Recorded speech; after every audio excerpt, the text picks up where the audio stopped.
Mientras que hoy nos está reunidos de alegría para celebrar el luz del día de fiesta y que compartir mi mensaje con vos.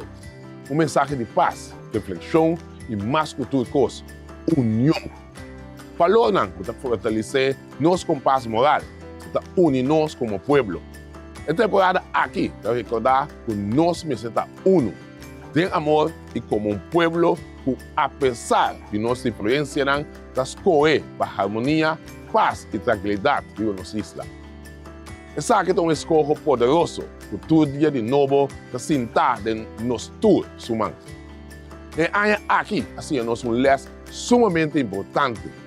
En el momento que nos pone todo en la nicha de nuestra dirección y alinear todo el corazón para mover con propósito, sueño fantástico lo convertir en logro real.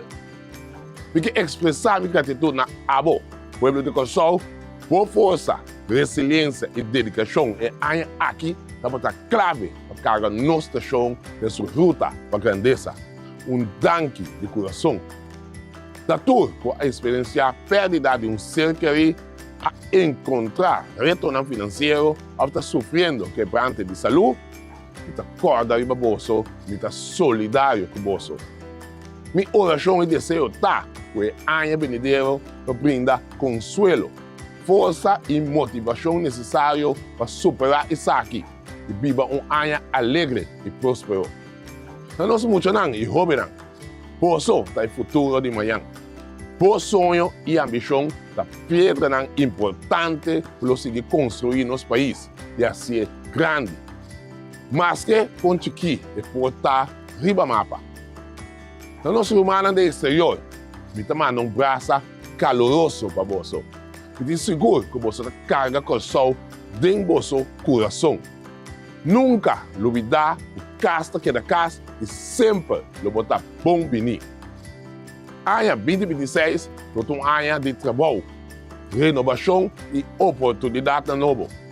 Un año más, camino al gabinete de esas tres, nos seguir trabajando para fortalecer nuestra economía, solo para la seguridad de nuestra comunidad, crear perspectiva de nuevo para los pueblos, guiar para esperanza, amor y humildad.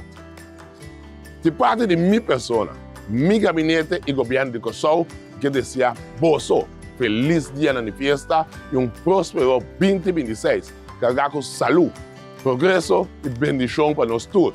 O ser supremo, bendicionar a boa família e bendicionar Curaçao.